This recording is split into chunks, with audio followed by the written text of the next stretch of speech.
dan orang-orang yang diberi ilmu beberapa derajat, dan Allah Maha teliti apa yang kamu kerjakan.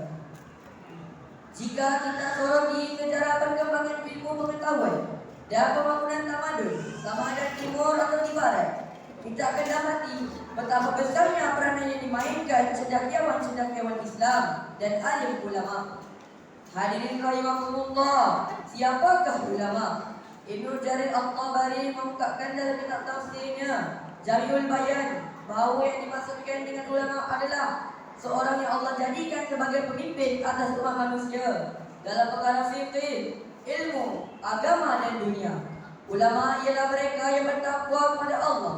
Firman Allah Subhanahu wa taala, "Innama yakhshallaha min 'ibadihi ulama." Sesungguhnya yang takut kepada Allah dari hamba-hambanya adalah ulama.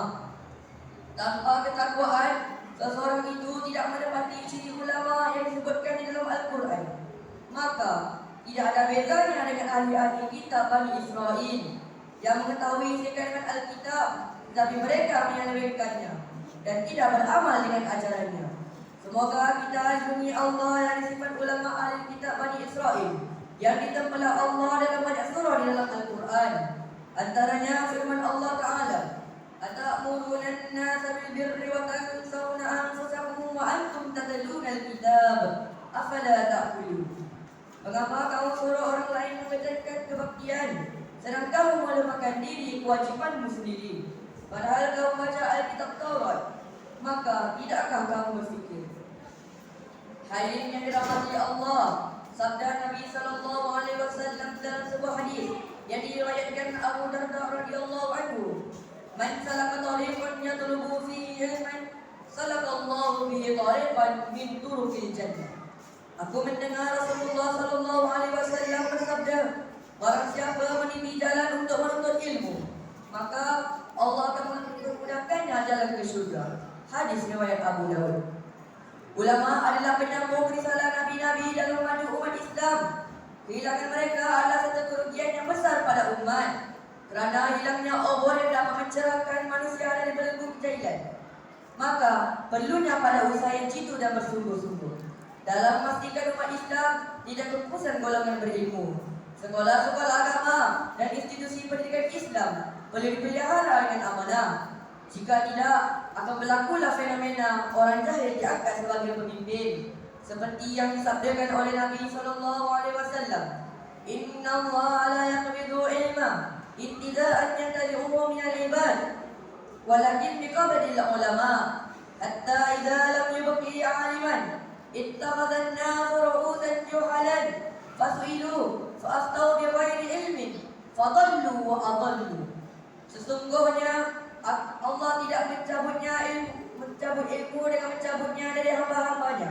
Akan tetapi Dia mencabutnya dengan diwafatkannya para ulama, sehingga jika Allah tidak menyisakan seorang alim pun, maka orang-orang menganggap pemimpin dari kalangan orang-orang bodoh. Kemudian mereka ditanya, mereka berfatwa tanpa dasar ilmu. Mereka sesat dan menyesatkan. Hadis riwayat Al-Bukhari dan Muslim. Hadirin rahimakumullah, mengakhiri khutbah hari ini, marilah kita fahami beberapa peranan ulama Rabbani. Pertama, ulama sebagai mursyid, pemandu ke jalan Allah, kerana mereka merupakan penyuluh yang memandu umat berpegang dengan syariat Allah. Melalui mereka, ilmu dan ajaran Islam sampai kepada kita untuk diamalkan. Oleh itu, umat juga perlu berhati-hati dengan ilmu palsu agar tidak salah memilih pemimpin dan pemandu. Kedua, ulama sebagai pilar kehidupan dunia.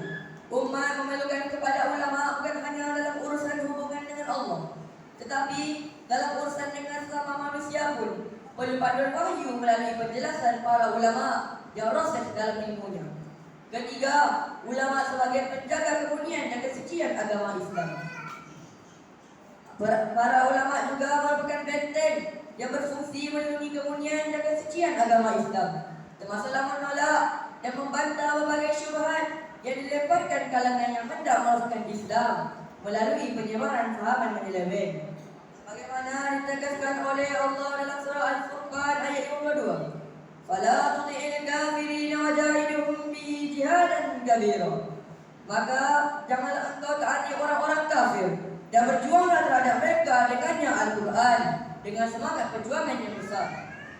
Keempat, menjaga masyarakat dari berbagai penyakit sosial dengan menyebarkan ilmu, nasihat dan tazkirah di tengah-tengah masyarakat dapat mengurangkan penyebaran berbagai penyakit sosial dan kerosakan akhlak di tengah-tengah masyarakat. Hadirin rahimakumullah. Kelima, ulama sebagai pemersatu umat. Persatuan umat akan terwujud melainkan dengan iltizam, komitmen dan berpegang teguh pada Al-Quran. Allah dalam surah Ali Imran ayat 103. Wa'tasimu bihablillahi jami'an wa la tafarraqu. Dan berpegang teguhlah kepada tali Allah serta jangan bercerai-berai. Aqulu qawli hadza wa astaghfirullah li wa lakum fastaghfiruh innahu huwal ghafurur rahim. Ahmadu Rabbi wa ashkuruh wa ashhadu an la ilaha illallah wahdahu la syarika lah wa ashhadu anna nabiyyana Muhammadan abduhu wa rasuluh. Allahumma salli ala nabiyyina Muhammad wa ala alihi wa man tabi'ahum bi ihsan ila yaumiddin. Ibadallah, usikum wa nafsi bi taqwallahi azza wa jalla haitsu qala tabaraka wa ta'ala a'udzu billahi minasy syaithanir rajim. Ya ayyuhalladzina amanu taqullaha haqqa tuqatih wa la tamutunna illa wa antum muslimun. Allahumma ighfir lil muslimina wal muslimat wal mu'minina wal mu'minat al ahya'i minhum wal amwat innaka sami'un qaribun mujibud da'wat. Rabbana hab lana min azwajina wa dhurriyyatina qurrata a'yun waj'alna lil muttaqina imama. Allahumma inna nas'aluka al huda والتقى والعفاف والغنى. ربنا آتنا في الدنيا حسنة وفي الآخرة حسنة وقنا عذاب النار.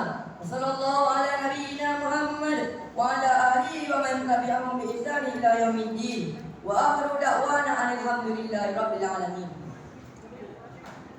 Terima kasih.